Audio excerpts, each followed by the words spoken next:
Ini. Oke, coba saya lihat tuh. Aduh, harus hati-hati ini ya. Harus hati-hati. Licin. Oh, itu ada jendela. Mungkin dahulu kala tuh untuk memantau binatang hewan ya, bila mana kemarau tuh.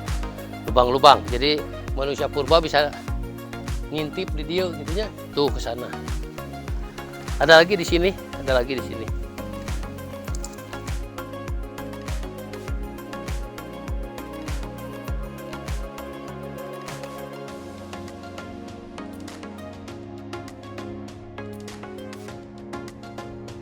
Ini ada apa lagi di sini? Oh, yang tadi ya.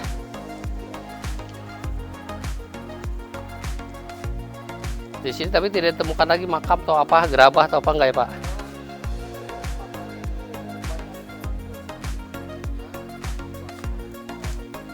Oh, batu obsidian segala macam ada ya. Kapak, ya kapak. Kapak bermuru ada ya. Sekarang di mana itu, Pak, benda-benda itu? Museum Geologi. Oh, ini teman-teman. Di sini ditemukan juga kapak batu, ya batu-batu obsidian. Mungkin gerabah-gerabah awal ya, Itu tapi tidak ada di sini. Itu di bawah kemungkinan besar ada di Museum Geologi Bandung.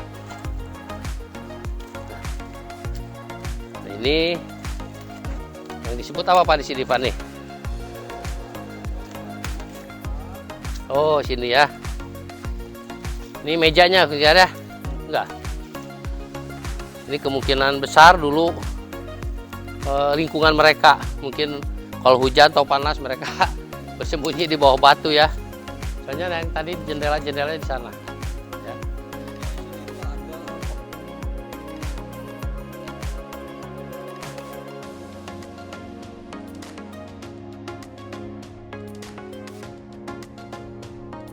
Di sini itu ada pemanfaatan yang khusus, jadi setiap manusia prasejarah mereka pindah tempat itu ada sesuatu hal yang dianggap hal yang sangat penting. Nah, jadi Gua Pawon ini cukup lama untuk dihuni.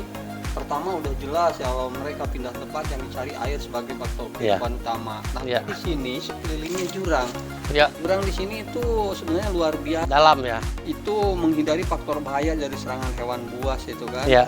Nah, ini salah satu trik mereka untuk mengenal alam. Akhirnya mereka menemukan gua. Nah, inilah yang dinamakan gua yang mungkin cukup lama dihuni. Jadi di sini tuh komplit sekali. Ada banyak perkakas yang sudah ditemukan. Jadi di sini juga mempunyai catatan itu untuk ya mungkin salah satunya dari anak sekolah lah untuk menimba. Jadi kemungkinan ini manusia Gua Pawon ini boleh disebut manusia prasejarah, manusia guha ya, manusia gua ya disebutnya. Manusia ini juga sudah masuk salah satunya ke manusia modern. Tadinya contohnya tadi kan, jadi mereka sudah mengenal tradisi penguburan dengan posisi terpatah. Ya, seperti mumi ya, dia jongkok dari mumi. Sudah peralihan dari yang sangat belum mengenal budaya sampai ke arah berbudaya ya. Ya. Ada lagi Pak di sekitar sini? Ini paling jendela yang ketiga, selain untuk kita menikmati indahnya jendela inilah lebih bisa dirasakan lah untuk memantau hewan buruan. Iya. Oh, ada jendelanya di sini ya. Oh iya, ini betul. Ini. Nih. Coba lihat saudaraku ini. Ini bentuk jendela. Mungkin pada abad dulu ya, pada ribuan tahun ke belakang, para manusia prasejarah di sini tuh melihat hewan buruannya dan segala macam. Ini jendela ibaratnya. Ini sangat tinggi. Dari dataran bawah tadi kita naik, ini di atas lereng ya. Ini tinggi sekali, jadi mereka bisa nyaman. Sedangkan zaman dulu bisa diyakini dari peninggalan artefak atau misalnya fosil ya, fosil kerbau, fosil gajah dan segala macam, harimau, mungkin zaman dulu masih banyak hewan buas. Jadi manusia gua ini sangat nyaman tinggal di sini, terlindung dari panas dan hujan, air pun tersedia walaupun di dataran tinggi ya. Tumbuhan-tumbuhan obatnya yang kita cari sekarang nih kemungkinan ya. Kalau makanannya mungkin dulu hewan-hewan. Udah sampai sini mungkin Pak ya. Nah, jadi di sini juga sebenarnya sebelumnya manusia prasejarah, ada kehidupan di sini juga diceritakan lautan. Oke, lautan purba ya. Iya, itu masuk di masa jutaan tahun Iya. belakang gitu kan. Nah ini jelas ini adalah salah satu terumbu karang, jadi sekumpulan gamping-gamping yang Iya. ada di dasar laut, makanya terbentuk Iya. plakat atau gunung api. Oke. Dulu waktu tahun 70-80-an Pak, sampai Cililin saya pernah selidiki juga bahwa di sini sering ditemukan kerang-kerangan, jenis kerang-kerangan. Betul, Oke. betul. Salah satunya ya Iya. kerang. Makanya di sini kaitan sama hewan yang masih hidup untuk saat ini, salah satunya kera. Jadi mereka juga bisa memanfaatkan dari tulang kera untuk mencongkel seafood, gitu kan? Iya. Nah itu salah satunya. Oke. Yuk bisa ke sana lagi. Ya.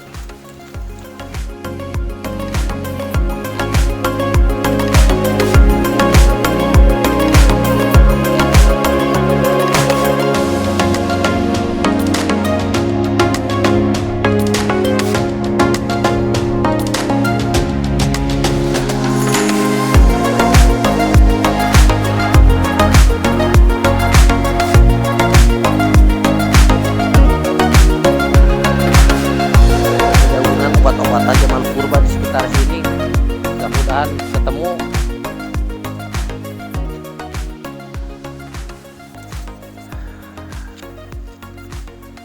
Ini yang sudah saya jelaskan ya. Ini patikan kebo ini ya. Ini apa nih yang bisa dimakan ini? Sintrong. Daun talas. Nah, ini salah satu. Nah ini kamandilan ini ya, atau sawi hutan, sawi kebon ya. Ini obat juga. Ini yang tadi daun kopas santa, ini obat semua. Jadi kalau dilihat dari sini ya, manusia tuh diberi akal bahwa bagaimanapun oleh Tuhan yang Maha Kuasa. Jadi dia akan mencari tempat yang sangat nyaman untuk dia dan kelompoknya. Contohnya aman dari binatang buas zaman dulu, aman dari kehujanan dan kepanasan, contohnya gua ini. Dan saya yakin di sekitarnya banyak makanan buat mereka. Banyak makanan dan banyak obat-obatan yang belum kita ketahui sampai sekarang dari literasi dan segala macam yang pernah saya jelaskan bahwa dari zaman purbakala apa yang mereka makan. Mungkin garis besarnya binatang. Ya, obat-obatannya apa? Kalau mereka sakit perut ada di sekitar sini. Ini kemungkinan besar dari zaman dulu pun sudah ada. Selain tumbuhan-tumbuhan yang besar, itu ribuan tahun ke belakang loh. Ya, jadi makanan mereka tersedia di sini, obat-obatan alaminya mereka juga ada di sini. Ya, walaupun hanya beberapa contoh. Dan makanan pun mereka mungkin seperti tadi disebutkan di bawah, ada jendela dan segala macam untuk mengintai binatang buruannya. Ya. Oke, minuman pun di sini airnya sangat luar biasa banyak dari kars, ya, menetes air bening yang sangat bening sekali. Di pegunungan kars ini jutaan tahun ke belakang yang disebut Danau Purba, ya, mungkin pergesekan bumi, ya, dia sampai muncul jadi Kabupaten Bandung Barat, Nolobaga Gunung Apunanya Tagogapu. Oke, cek dulu. Ya, saudaraku, temanku ini Kang Hendy ya, juru kunci ya, juru kunci di Gua Pawan ini. Pengetahuan beliau luar biasa karena bergaul terus dengan arkeolog. Mungkin beliau dengan Pak Lutfi Yondri temennya nih. Iya, kita udah deket banget. Itu ya. Nah, alhamdulillah kita bisa ketemu dengan Kang siapa tadi? Kang Hendy ya itu. Dan ini satu lagi Nyong Amon nih, Nyong Amon Manise nih. Saya justru orang sini minta tunjuk kepada beliau karena beliau ini tinggalnya daerah sini. Dia orang Ambon tapi mencintai sejarah Sunda. Ngomong Sunda pun udah jagoan. Cuma masih ada sengnya aja, seng gitu aja. Ini Ajis ya. Ajis siapa? Abdul Aziz. Abdul Aziz. Dia dari Pulau Seram. Pulau Seram. Oke, Cag. Ini salah satu herbal yang ada di kita disebutnya patah tulang. Ini maaf saya potong. Ini yang berguna tuh getahnya ini. Ini untuk obat bisa kalau digigit binatang berbisa ya. Ini bisa dioleskan ini. Dan juga ini untuk sakit gigi juga bisa ya, sakit gigi tapi hanya sedikit. Cuma jangan kena mata ya, jangan kena mata, ini bahaya. Ya, ini untuk yang lebam, patah tulang atau apapun, pesilat atau ahli bela diri, ini pun bisa diambil, dibalur ya. dioleset terhadap luka lebam. Nih. Patah tulang. Ini pohonnya. Yaitu teman-teman, saudaraku semua, sekelumit tentang cerita situs atau sejarah yang ada di Gua Pawan. Ini satu hal kebanggaan buat kita orang Bandung, Jawa Barat. Indonesia juga harus bangga karena ini salah satu, ada 5 keajaiban tentang manusia guha, ya. Manusia guha di dunia ini salah satunya ada di sini. Yang satu ada di Perancis dan lain sebagainya, ya. Ini benar-benar kekayaan ilmiah untuk para arkeolog dunia. Ya. Balik wih ya, ini mu cak.